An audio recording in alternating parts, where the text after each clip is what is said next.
ओशो एक महानगरी में थे।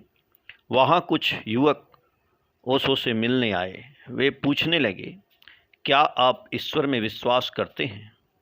ओशो ने कहा, नहीं, विश्वास का और ईश्वर का क्या संबंध? मैं तो ईश्वर को जानता हूँ। फिर ओशो ने उनसे एक कहानी कही। किसी देश में क्रांति हो गई थी। वहाँ के क्रांतिकारी सभी कुछ बदलने में लगे थे। धर्म को भी वे नष्ट करने पर उतारू थे। उसी सिलसिले में एक वृद्ध फकीर को पकड़कर अदालत में लाया गया। उस फकीर से उन्होंने पूछा, ईश्वर में क्यों विश्वास करते हो? वह फकीर बोला, महानुभाव, विश्वास मैं नहीं करता, लेकिन ईश्वर है। अब मैं क्या करूं? उन्होंने पूछा, यह तुम्हें कैसे ज्ञात हुआ कि ईश्वर है? वह बूढ़ा बोला, आंखें खोलकर जब से देखा तब से उसके अतिरिक्त और कुछ भी दिखाई नहीं पड़ता है। उस फकीर के प्रत्युत्तरों ने अग्नि में घृत का काम किया। वे क्रांतिकारी बहुत क्रुद्ध हो गए और बोले, शीघ्र ही हम तुम्हारे सारे साधुओं को मार डालेंगे।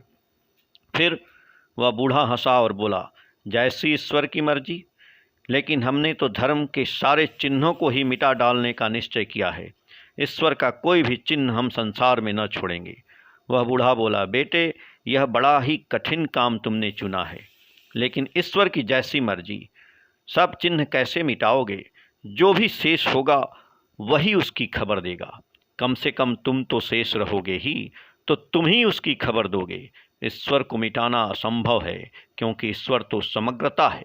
ईश्वर को एक व्यक्ति की भांति सोचने से ही सारी भ्रांतियां खड़ी हो गई हैं। ईश्वर कोई व्यक्ति नहीं, वह तो जो है वही है। और ईश्वर में विश्वास करने के विचार से भी बड़ी भूल हो गई है। प्रकाश में विश्वास करने का क्या अर्थ? उसे तो आंखें खोलकर ही जाना जा सकता है। विश्वास अज्ञान का समर्थक है और अज्ञान एकमात्र पाप है।